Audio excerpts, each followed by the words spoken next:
muitos aqui nasceram em berço evangélico, mas eu nasci dentro da casa dos encostos.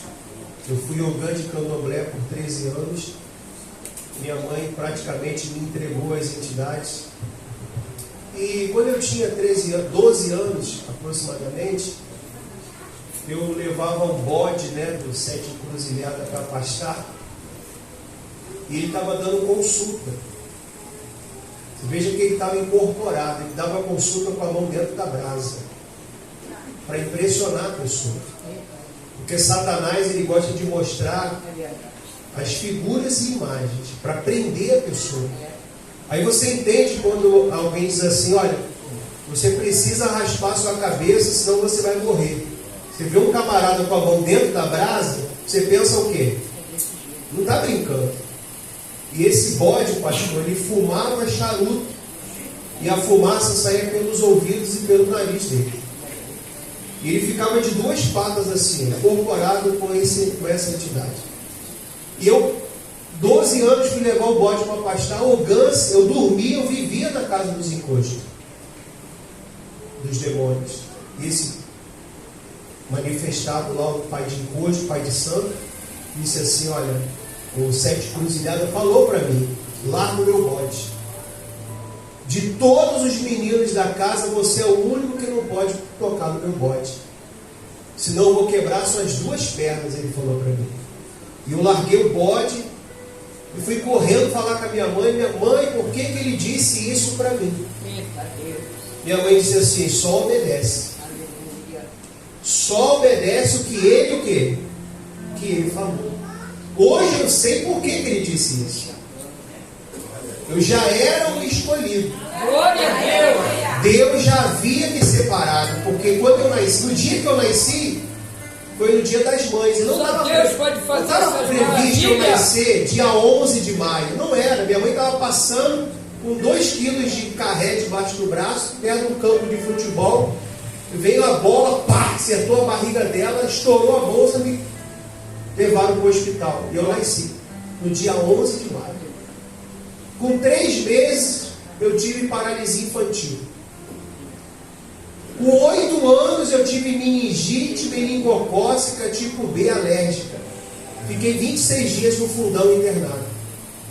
Tiraram um pedaço da minha orelha, líquido da minha espinha. Você sabe que o homem que não tem o líquido da espinha, ele é o quê?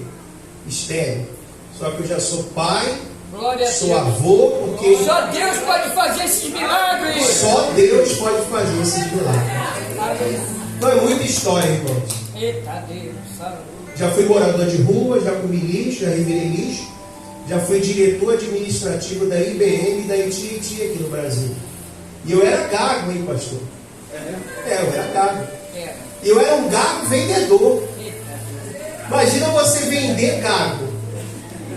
Eu subi no altar, eu enchi minha boca de óleo e falei para Deus, ou o Senhor me cura, ou o Senhor me mata. Mas eu não aceito mais ser motivo de vergonha. Só Deus pode fazer isso. Você só sabe que eu fui gago porque eu estou o quê?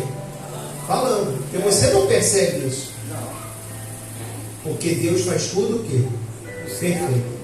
Então ontem eu estava dedilhando a minha Bíblia, lendo, e Deus falando comigo o que nós iríamos passar para a igreja, uma palavra. E Deus falou assim, fala para eles de uma pessoa que tinha tudo para dar errado. Tem uma pessoa aqui na Bíblia que ele tinha tudo para dar errado. Porque ele cresceu vendo os maus exemplos. Não tem pessoas assim, pastor William? Não, eu fiz aquilo ali errado porque eu vi meu pai fazer errado. Eu fiz isso aqui errado porque minha mãe me ensinou a fazer a coisa o quê? Errada. Você já deve ter ouvido alguém falar isso. Que ela fez algo de errado porque ela seguiu o exemplo de alguém que fez algo errado. Só que a decisão de fazer o que é certo, o que é errado, não é das pessoas, é minha. Sou eu que tenho que decidir. Eu tenho que escolher o que eu quero fazer da minha o quê?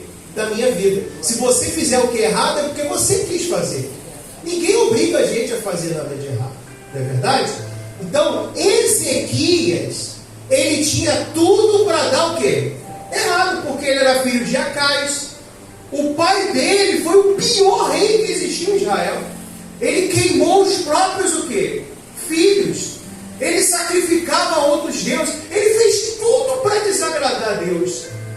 E quando nós fazemos algo para desagradar a Deus, o que Deus vai fazer? Vai se afastar da gente. Aí a gente entende o que o Senhor Jesus disse lá em João: sem mim nada podeis o quê?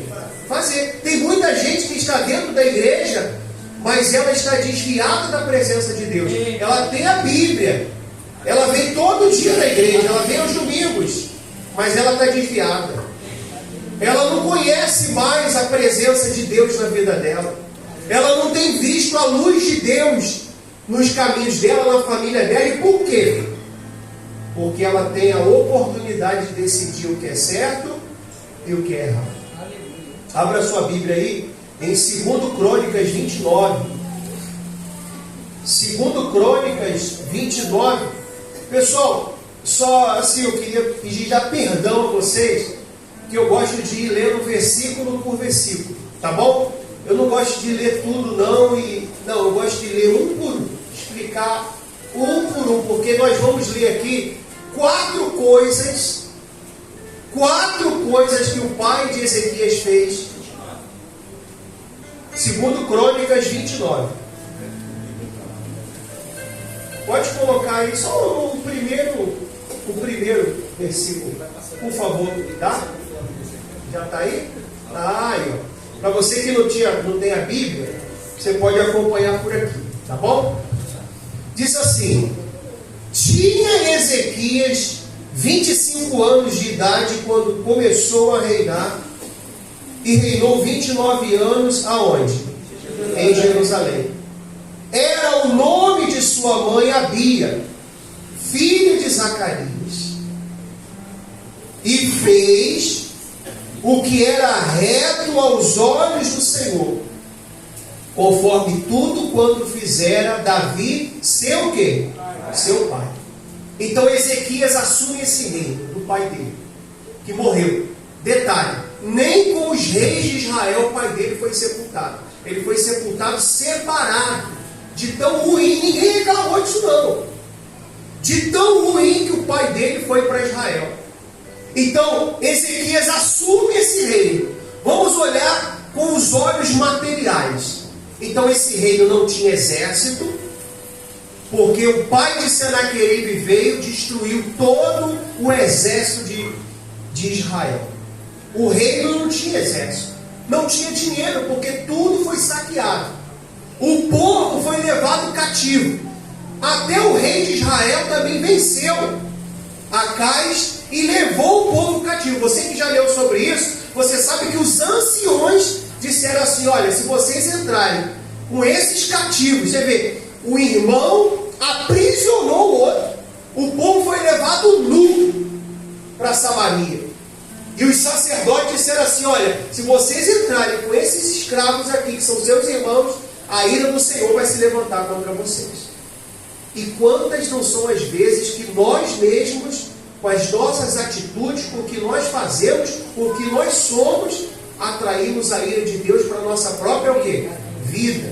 E lá na frente Deus vai mostrar isso para a gente aqui na palavra.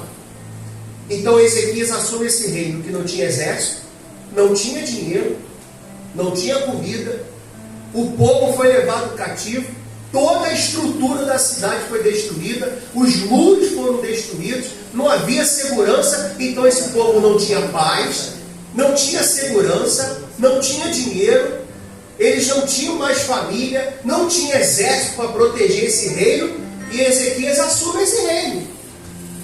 Mas o que faltou eu dizer que Ezequias não tinha mais nesse reino? A presença de quem? De Deus. Que ele viu que era o mais importante naquele momento. Não era mais importante para Ezequias restabelecer o exército, restabelecer o comércio, as finanças, nada disso. Deus colocou no coração de Ezequias o desejo de quê? Restabelecer o culto a quem?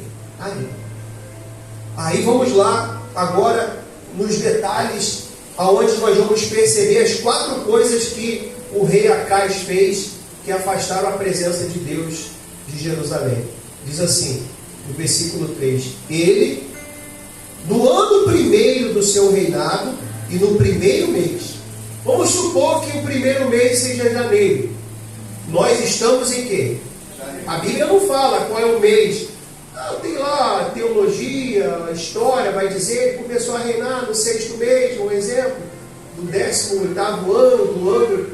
Mas aqui vamos supor que seja o primeiro mês, como nós estamos hoje no primeiro mês.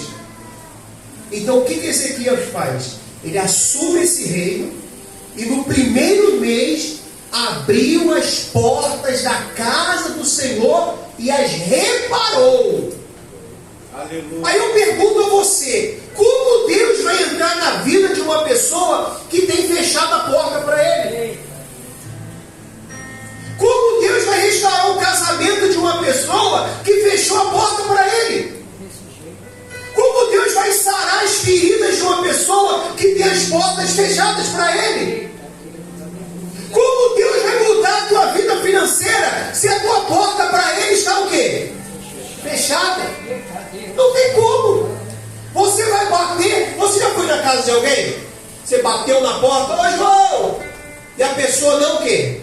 Não atendeu. O que você fez? Montou uma barraquinha, ficou dormindo lá na porta até a pessoa chegar. Não é isso que a senhora fez? Não. O que você faz? Quando você bate na porta de alguém que não abre, você vai embora.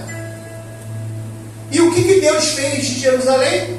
Deus foi lá, bateu na porta, a porta estava o quê? O que Deus fez? Deus foi embora.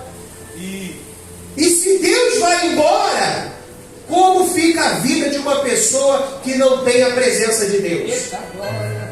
É o que Jesus falou lá em João 15, 5. Sem mim, nada podeis o quê? Fazer. Você vai usar a força do teu braço, você vai usar a tua força, você vai usar o teu conhecimento, você vai usar o teu estudo, você vai usar as faculdades que você tem, mas você não vai chegar a lugar o quê? Por isso que hoje tem muita gente engenheiro vendendo bala onde? No sinal. Advogado fazendo Uber. É mentira que eu estou falando? É mentira, pastor William? É isso que está acontecendo. Tem faculdade? Tem. Tem conhecimento? Tem. Tem condições? Tem. Mas não tem o mais importante, que é quê? Que é a presença de quem? De Deus. Você pode ter tudo, mas se você não tem a presença, você não tem nada. Se a tua porta estiver fechada, Deus não vai poder fazer a obra dele na tua vida, na tua casa. Então, qual foi a primeira coisa que Ezequias fez? Ele restaurou a porta do templo. Ele abre as portas e diz: Jesus, vem, reina sobre a minha vida, reina sobre esse reino, reina sobre essa casa, reina sobre essa família. E o que Deus faz? Deus começa a observar tudo que Ezequias está dizendo, tudo que Ezequias está fazendo lá embaixo. Aí eu pergunto, tem registro disso? Que algum profeta mandou Ezequias fazer isso? Não. Deus apareceu para Ezequias como para Salomão e falou alguma coisa com Ezequias? Não. Saiu da onde? Dele. Estava dentro dele. Estava no coração dele. Mas pastor, o pai dele foi o pior rei. Foi. Ele viu tudo de errado que o pai dele fez, mas ele disse assim: não, eu vou fazer a coisa o quê? Certa. Eu escolho a melhor parte. Não foi o que Jesus falou para Maria? Maria escolheu a melhor o quê? Parte. E Marta? Marta não escolheu a melhor parte. Então nós temos dois tipos de pessoa: a Marta e a Maria. Quem eu sou? É isso que nós temos que nos perguntar. Quem eu sou? Marta ou Maria? Oh, Espírito Santo. Amém? Então Ezequias vai lá, manda abrir as portas do templo, restaura aquelas portas, mas aí havia um outro problema. Qual era? Vamos lá. Versículo 4.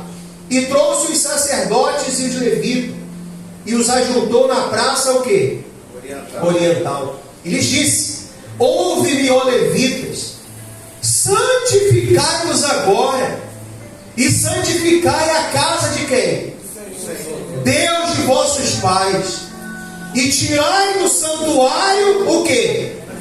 A imundícia. Deus não habita na casa que está o quê? Suja. Deus não habita no coração que está impuro. Deus não habita na casa que está o quê? Suja.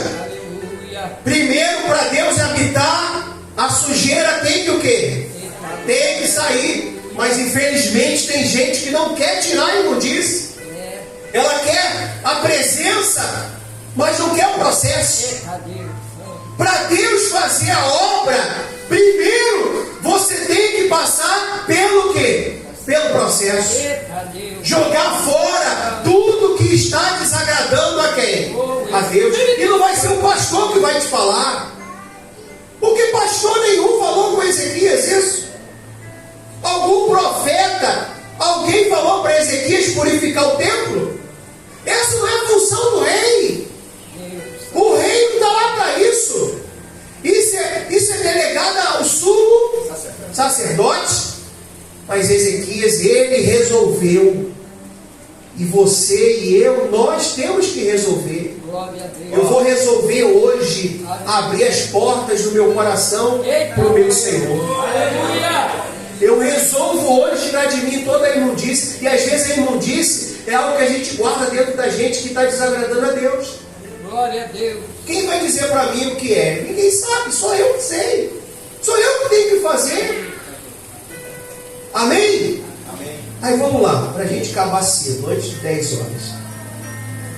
Porque nossos pais transgrediram e fizeram o que era mal aos olhos do Senhor, nosso Deus, e o deixaram, e desviaram o rosto do tabernáculo do Senhor, e lhe voltaram o quê?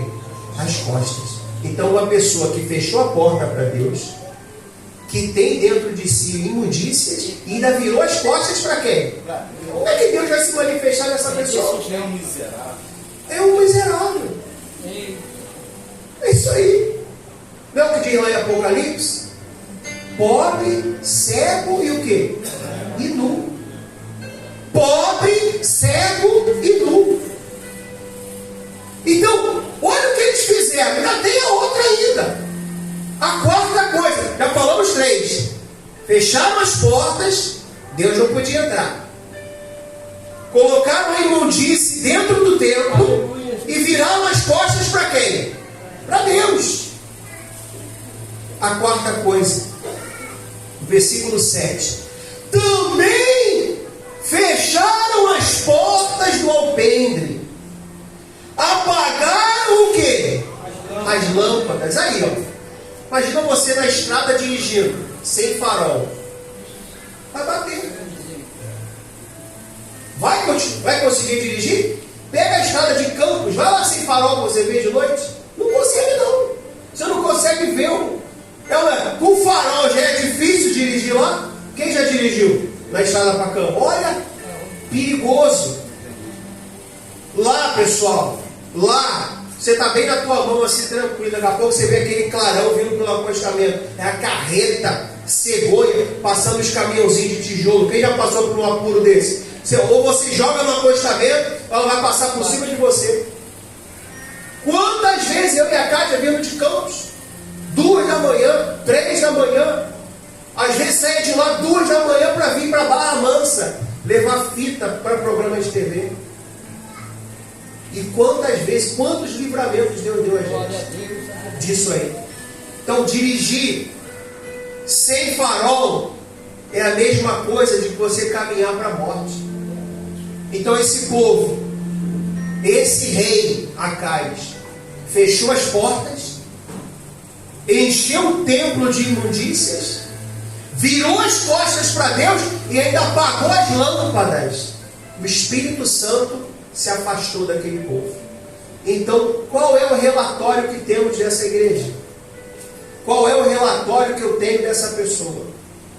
É uma pessoa completamente destruída por todos os lados. Assim era o reino de Israel.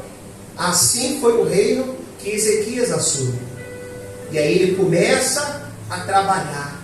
Ele começa a purificar o templo. Ele começa a chamar os sacerdotes. Por que os sacerdotes largaram o templo para lá? Porque Acais parou de sustentar os levitas, os sacerdotes. E eles precisavam buscar outro meio para sobreviver. Então Ezequias chama os sacerdotes, pede para eles se purificarem, pede para eles restaurarem o culto a quem? A Deus. E esse povo começa a adorar, começa a buscar. Diz assim, no versículo 8: pelo que veio grande ira do Senhor sobre Judá e Jerusalém, e os entregou à perturbação, e à assolação, e aos assobios, como vós os estáis vendo com os vossos próprios o quê? Olhos. Porque eis que nossos pais caíram à espada, e nossos filhos, e nossas filhas, e nossas mulheres estiveram por isso aonde? Em cativeiro. Então todo aquele povo que estava sobre o domínio das trevas, agora estava refletindo por que eles passaram tudo aquilo. E às vezes as pessoas ficam assim: poxa, eu estou na igreja, por que eu estou passando por isso? Por que eu estou enfrentando tudo isso? Por que a minha vida está desse jeito? Por que eu estou nessa situação? Será que você não está em uma dessas condições aqui? Será que você não está em uma dessas condições? De repente as portas se fecharam, você parou de ouvir a voz de Deus. A imundícia, aquilo que está te fazendo mal, te correndo por dentro. De repente você virou as costas para Deus. E você vai ver, pessoal, a gente vai conseguir reparar aqui no versículo 10, ele diz assim: agora me tem vindo ao coração que façamos um concerto com quem? Com o Senhor. Olha só, ele chamando o povo para se consertar com quem? Aquele povo que queimava incenso nos altares, que o pai de Ezequias fez. E Ezequias não mandou o povo quebrar os altares. O próprio povo que ergueu foi lá depois e derrubou os altares todinho que havia, que eles mesmos ergueram. Eles mesmos construíram esses altares, eles mesmos foram lá e destruíram esses altares. Porque é necessário tomar uma atitude, é necessário fazer algo radical, pessoal, para chamar a atenção de quem? De Deus. E foi o que eles fizeram. Ezequias chama o povo para fazer uma aliança, um concerto com Deus. Aí ele diz assim, ó: agora no versículo 10, me tem vindo ao coração que façamos um concerto com o Senhor, Deus de Israel, para que se desvie de nós o ardor da sua ira. Agora, filhos meus, não sejais negligentes, pois o Senhor vos tem escolhido para estar diante dele, para os servirdes, e para serdes seus ministros, e para queimardes o quê? Incenso. Então aqui, pessoal, o que os levitas começam a fazer? Eles purificam o templo. Eles demoram 8 dias para purificar todo o templo. Então o templo, ele é purificado.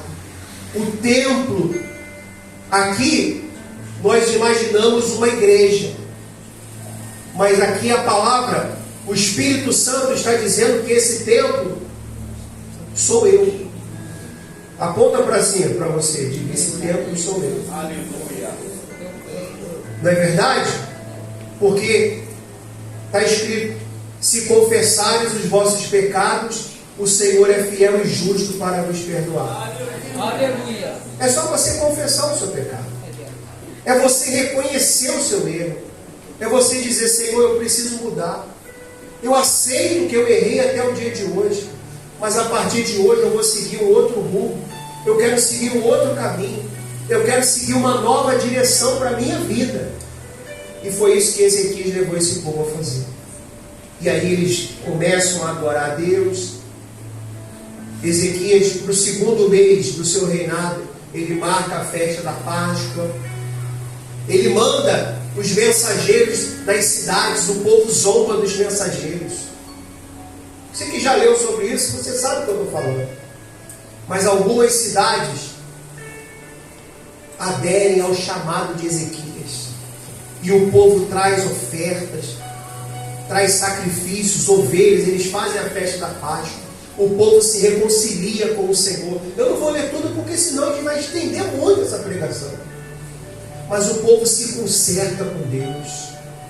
E Ezequias renova aquele povo, o povo se prostra, começa a adorar o Senhor. E Ezequias manda que o povo traga ofertas e dízimos para a casa do Senhor.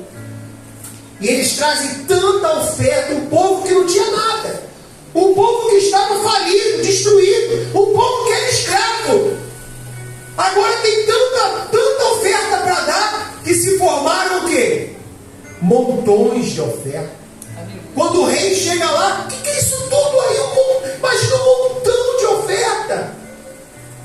Deus estava prosperando aquele povo. O povo que estava um dia atrás cativo, agora estava prosperando. Porque as portas o quê? Se abriram. As lâmpadas se acenderam. A imundície foi o quê? Foi tirada.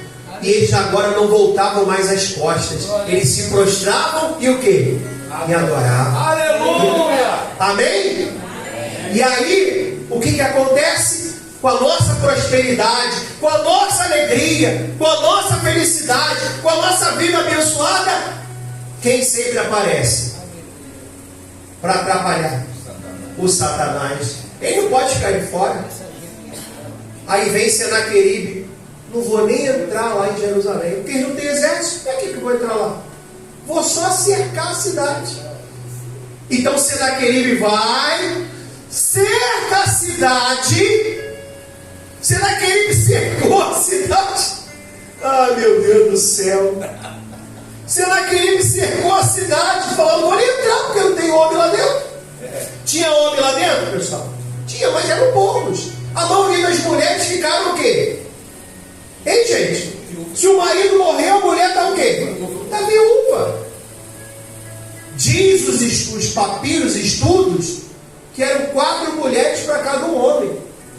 E a maioria dos homens eram todos o quê? Idosos. Quem entende isso? Imagina uma cidade assim, gente. Jerusalém foi desolada, devastada, acabou a cidade. Mas tudo por quê? Por causa da desobediência a quem? Pessoal, tudo que eu faço tem uma consequência. Tudo que você faz tem uma consequência.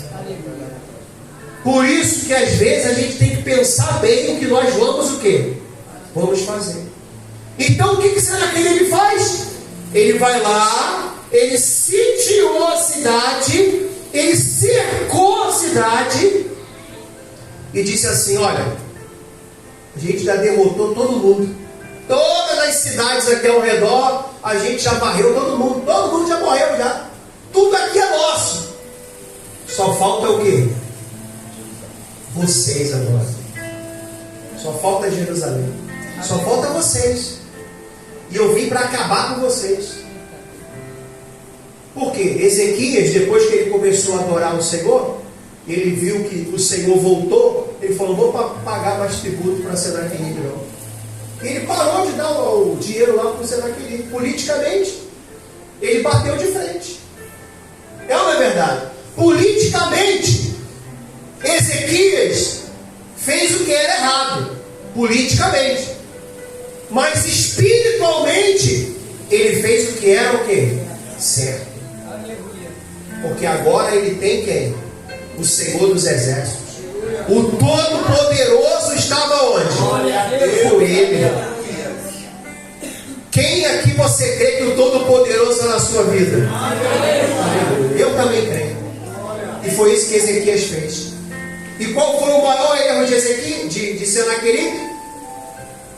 O maior erro de Senaqueribe foi afrontar o nosso Deus Todo-Poderoso. Porque Senaqueribe falou assim: os deuses das nações que eu destruí não puderam livrá-los. E quem é o Deus que poderá livrá-los das minhas mãos? E aí o que Ezequias fez? Pegou a carta. Deixa eu ver se tem um papel aqui. Tem um papel aí? Um estudo, alguma coisa? Aí Ezequias pegou a carta.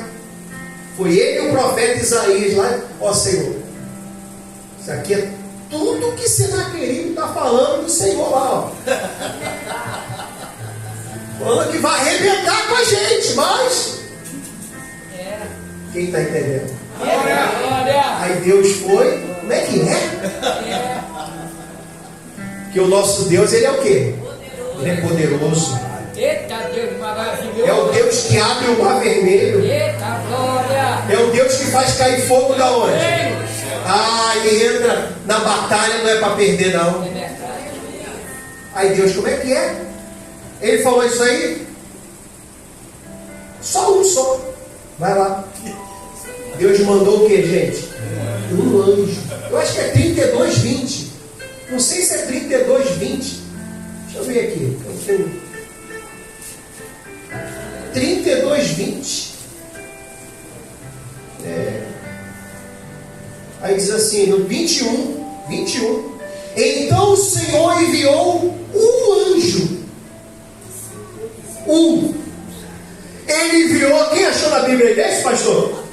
O Senhor enviou só um anjo. Esse um anjo matou 120.000 homens valentes. Disseram aqui. Um anjo matou 120.000. Esse um anjo só. E você sabe que no céu tem milhares de quê? De milhões de anjos. Quem está entendendo? Eu não sei nem quantos zeros dá isso aí. Não sei se tem calculadora capaz de ajuntar esse monte de anjos. Deus mandou só um. E às vezes a gente fica chorando, clamando: meu Deus, eu estou passando fome, estou doente. Olha o meu filho, não aguento mais o meu filho, não aguento mais o meu marido. Peça a Deus para mandar o quê? Um anjo. O que não está escrito? Ele dará ordem aos seus anjos. Ao nosso o quê? Ao nosso respeito. Amém? Ele dará ordens ao nosso respeito. Meu Deus, envia anjos no nosso caminho. Envia anjos para guardar a nossa casa, o nosso carro. Envia anjos para guardar a nossa família. Só tu pode fazer essa. Uma vez fui pegar um senhor. Aí estou lá pegando o senhor lá, o senhor não podia andar. Aí o Bob entrou na comunidade. Aí eu estou bem aqui pegando um moço aqui. Aí tinha um traficante ali, naquela porta. Vamos supor, o traficante ali, no baterista. O policial do Bob lá na porta. Os dois trocando tiro e eu aqui no meio assim. Só deu tempo de eu pular assim, sair rolando igual um barril, né? Mas estou aqui. Glória a Deus. Livramento de quem? Eu não vi. A gente não consegue ver. Eu acho que nós não temos nem estrutura para ver o campo espiritual. Mas são legiões de anjos nos guardando, Muito obrigado, Jesus. nos livrando, nos protegendo. Tu és maravilhoso. Tu és belo, tu és lindo. Mas pastor, por que o irmão, a irmã aconteceu aquilo? Será que a lâmpada dele não estava o quê? Apagada? Será que de repente não havia uma imundícia? Será que a portinha dele não estava o quê? Fechada? A gente não sabe. Porque o natural, o normal, é acontecer um milagre. Aleluia, eu creio. Tem que acontecer um milagre na nossa vida. Eita glória. Não abra mão disso não. Cobra de Deus. Senhor, O Senhor sabe que eu sou fiel. Porque quando Isaías foi lá falar para Ezequias: arruma a tua casa que você vai morrer. Esse mesmo Ezequias botou o rosto aonde? Falou: Senhor, lembra-te que tenho andado com o quê? Com fidelidade. Você tem sido fiel? Glória a Deus. Nós temos sido fiel ao Senhor? Oh, Espírito. Porque quando você é fiel, você muda até a palavra de Deus. Porque a Bíblia não fala que o Senhor não retrocede? Não está escrito? Como é que Deus retrocedeu com Ezequias? Porque ele falou que Ezequias ia morrer. Falou ou não falou? Depois Deus voltou o quê? Atrás. O nosso Deus, ele volta atrás? Volta. Ele volta atrás por conta daquele que é o quê? Fiel. Aleluia. Se você é fiel, podem ter batido o martelo por você, podem ter decretado algo contra você, mas não vai se cumprir, porque Deus vai fazer essa palavra voltar atrás, porque Ele é o teu Senhor. Amém? E assim eu agradeço a minha oportunidade em nome de Jesus. Amém. Quem recebeu, diga amém. Rapaz, eu fiquei com pena que terminou. Mas é porque 2 minutos para as 9 ele terminou no horário. Estava bom, né? Gostaram, irmão? Amém. Quem sentiu Deus aí? Quem aprendeu de Deus hoje? Então, você está comendo mesmo, né? Sim.